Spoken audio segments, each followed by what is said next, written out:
In this video, I'm going to show you how to make modern jungle drum and bass like this.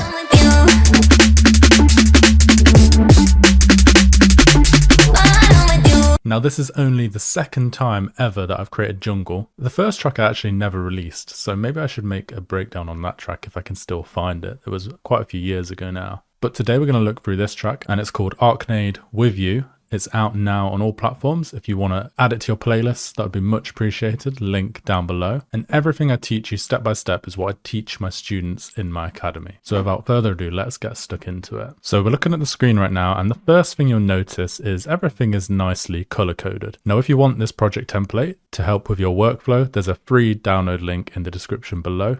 Grab that before you get started. And the first thing we need to do is pick a BPM. So anything between 170 and 180 BPM. Here I've gone for 174 BPM. And then once that's done, depending on what you're starting with, you need to find the key that your track is going to be in. So the way I do this is as soon as I've got the core sample that I want to use in the track, I'll use whatever key that's in, and then my track will be in that key. So for this one, it was the vocals. And these vocals were in C sharp minor, I think. And then what I did was I boosted it up to put it in D minor just because basses sound better in D. So I decided, let's just put it up one semitone. The vocal will still probably sound just as good because it's only a very slight pitch change, and then we'll work with that. So once that was in, I dragged and dropped this in, and then I did a little bit of chopping about. I think I got rid of some of the breaths because they were really harsh. And then I basically built my structure around how much vocal sample I had. So I had enough vocal sample for an intro and a sort of like breakdown and a few vocals on the drop, and then I also had some harmony vocals here so I could do like an outro to the drop, like a drop part 2 sort of thing. So along the top here you can see I was able to do a 16 bar intro, an 8 bar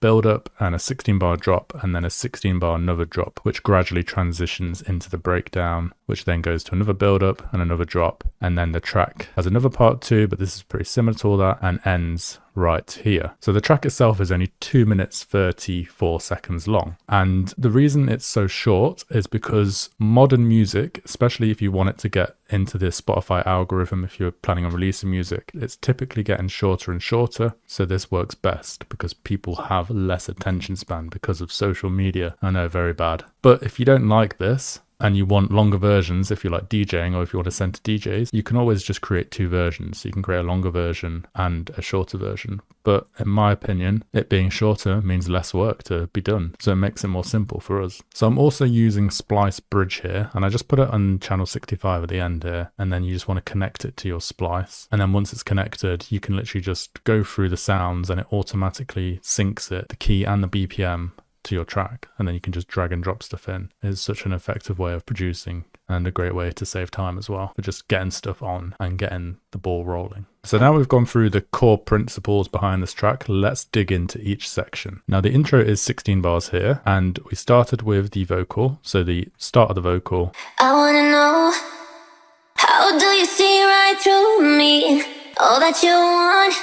And this just goes on a bit until here, and then the vocal switches up.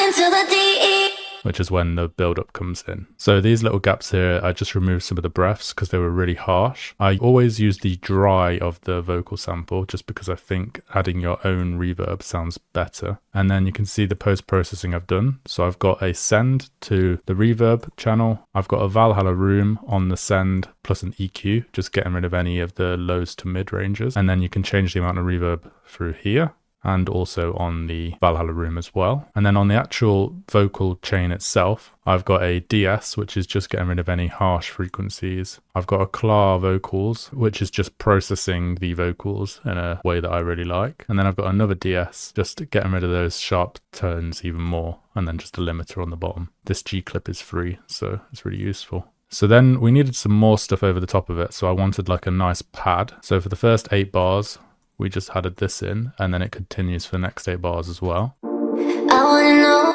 and this is the sample here. I wanna know. Just make sure you put it into D minor. So this has been pitch adjusted down 3 semitones to put into D minor. And then on top of that, we've just got a rain sample, just to add some background texture. I wanna know, how do you see right through me, all that you want?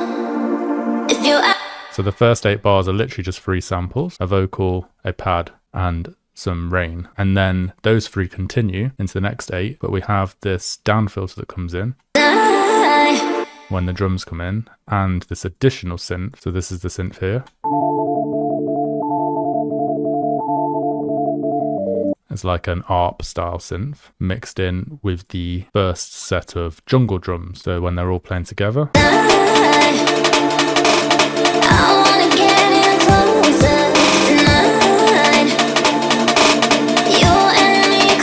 And then we cut out all the vocals here because I thought it would sound cool to do this little transition into a build-up. And when these vocals come in, it just sounds better when they're removed. And the drum keeps playing, and then I cut it off just 2 steps before here. So it sounds like this.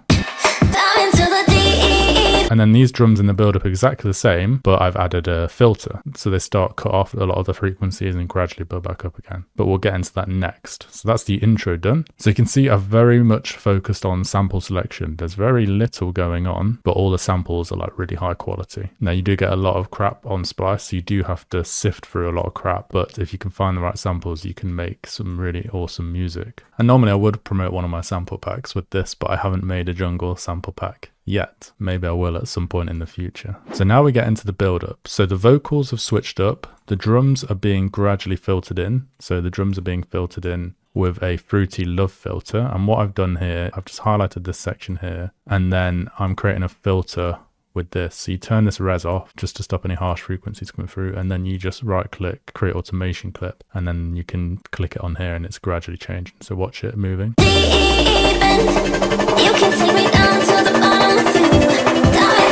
And then it just tails off at the end there before the drop. So the vocals have switched up, and I've just cut out some of the breaths again, and I might have like chopped some of them up a little bit just to get it all to fit in nicely. It just depends on the vocal sample you get, so you just got to see what you're working with and get it to fit in nicely. And then we've kept this pad, but we've also added some like build-up style elements in as well. So the first one is, so this is a drum build-up. I don't know why it's with the instruments. Normally I put it with the drums, but that's just supporting this drum here. So together they sound like this. Just adds a little bit more to the track. And then of course we've got our pad, and then we've also got this, just adding even more ambience and drama to the track. And then we've got another like vocal stutter style.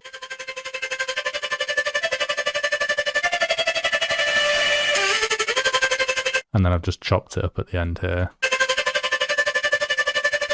just so it doesn't change in pitch just towards the end, because if there's a load of stuff changing in pitch just before the drop, it can make the track sound a little bit confusing. So then we've got some more down filters, some risers. Oh, I have actually used one of my packs here. I've used the dance floor pack here for some of the risers because they can be adaptable to other genres as well.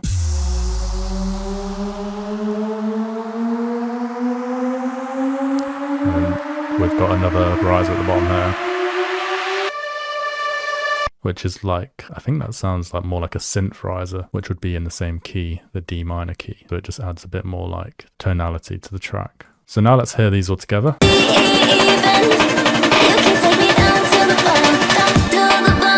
And you'll notice 1 bar before the drop, we cut out a load of stuff again. So we don't cut out the drums or the vocal, but a lot of the instruments and effects we cut out. That range should probably be cut out, but it's not really noticeable. You just do what you think sounds best, but this is like the pre-drop area. Maybe I should name that pre-drop for you. Pre-drop. This is where you do like little switch ups depending on the track, of course. Okay, now let's look at the drop. The drop's in 2 parts. This is like where the bass is playing and everything, and this is where it like gradually transitions back into the breakdown. This is a great way of doing drops depending on the style of the track. Sometimes you'll really struggle to do like a drop part 2 like this if the track is quite complicated. So you could just end the drop here and go into a breakdown if that happens. I always adapt the track to what I'm working with. So in this case here, it probably would have started off as intro, breakdown, build up, drop here. But because I didn't have enough to work with, I removed the breakdown idea and just had a build up. So then it went to this long instead. And this is just a great way of like not getting stuck on the track and making sure you're able to finish it. So again, very boring with the drums. I've just used a sample from Splice. I just thought this loop sounded awesome, so I was like, may as well use it. And I think I've just chopped it up in sections and chopped up like the kick drum in like drop part 2, just to add a bit of variety. And then we've filtered it off at the end of the drop into the breakdown with another one of those filters. But let's have a look at this bass now. So again, this is another sample, but I have done a little bit to it. So let's just look at the automation first so you can get an idea of what's going on. So this automation on top here is literally the sidechain. Because I don't have a kick drum on its own, I can't use the audio function on Kickstart 2 to sidechain it. So I have to manually sidechain it. So this Kickstart is just always on, and then the automation is set on here. So you see it's turning on when the kick drum hits. And every time the kick drum hit, it turns back on there. That just makes sure that the bass is being sidechained, basically, when the kick plays. So then we've got another filter here, which is actually turning on a trash 2. So let me play you the bass for you, and then you'll see what this trash 2 is doing. So originally, the bass sounds like this.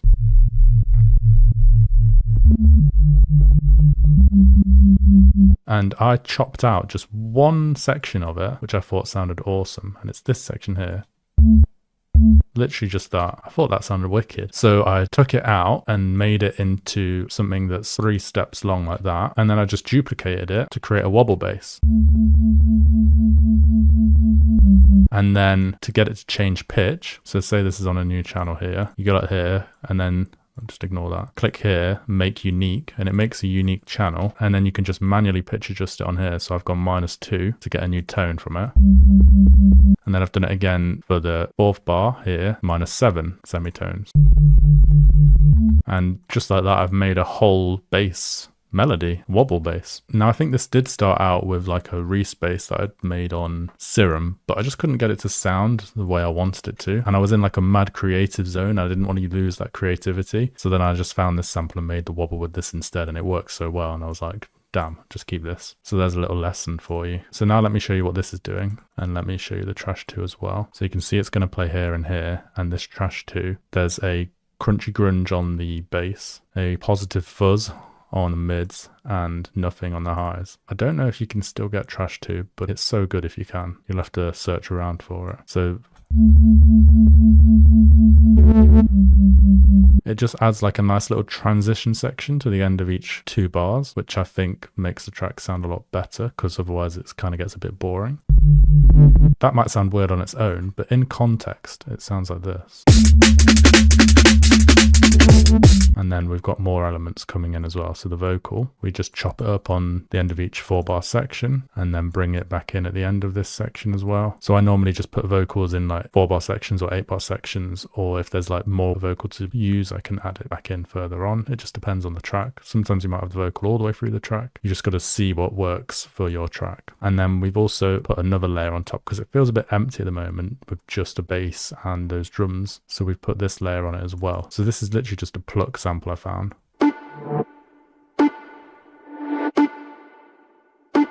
So now let's listen to it all together. To the bottom with you.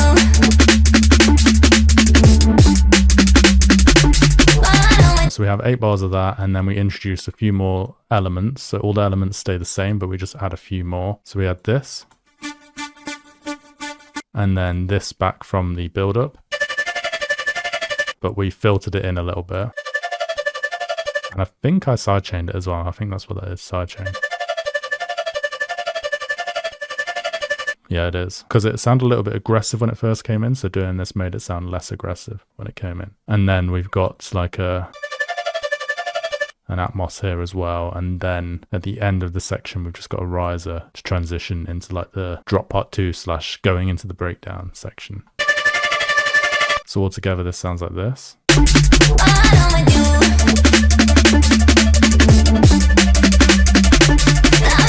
And you might also be wondering how I'm mixing down this. So I'm mixing loud. So everything is getting pumped with limiters on into like these buses, so the drum bus, bass bus, and then we just turn the bass bus down slightly on here, and everything again goes into the master channel, which has another limiter on it as well. Now I've got loads of videos on my channel about mix down stuff, so if you want to watch those videos, I recommend. I actually made a mix down guide recently, so I'll leave that here if you want to watch that. So then this transition section here, I just cut the bass out, so I had this harmony vocal to work with, and I found like some new samples to go with it. So I found this. which is like a really cool flute sample. And I put the original pad in as well from the start, as well as a down filter down here. And then altogether it sounded really nice in this transition. And I think this is where I chopped some of the drums up as well, so I had more kick drums playing and stuff.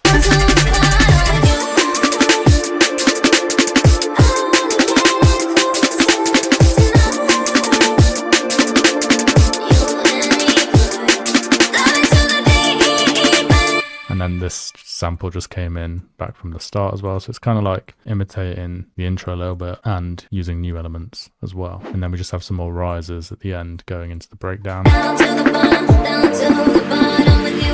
I lost the ground. And I love using these like impacts. So this is one of the impacts from the dance floor pack. These sound so good whenever there's like a breakdown here. I always just bang one of them in. But obviously you need to just make sure it works with your track. And then I think we had some like fresh vocals here mixed with some of the old vocals. So it was like a new verse, like verse 2 or whatever. And then everything is pretty much just copied. So all the elements, I'd pretty much go here and just copy and paste. And then I just switch a few things around, like adding in vocal verse 2 here, adding some more effects rises here, filtering the drums there. So I just basically tighten up the transition into the breakdown, and then I pretty much leave everything how it is. Maybe I'll add like another instrument in if I'm feeling like it needs a little bit of change, and then when it gets to the drop 2, I'll just normally do some subtle variation. So in this case I've just changed the bass. So listen to this bass now, it goes up at the end of the section.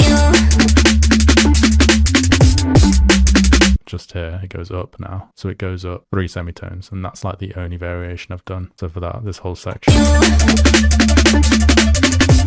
And then it goes back into that second section. I think is literally exactly the same, and then at the end here it just literally plays the same, and then there's a U at the end. And you just want to make sure the track hits 0 dB by the end. So what I normally do is I'll come on here, I'll literally just grab the master channel, create automation clip, and just go like this, something like that. Then you know it's at 0 dB at the end. Just do that to 0 dB at the end there. So you can just export like that. And that's just a little bit of a professional tip. Doesn't really matter that much, but it just looks more professional. So that is the track complete. Let's now listen to it all the way through. I wanna know, how do you see right through me? All that you want. If you ask, I would give you more. 'Cause I wanna get in closer tonight. You and me could dive into the deep end. You can take me down to the bottom with you. Dive into the deep end. You can take me down to the bottom, down to the bottom with you. Bottom with you. Bottom with you.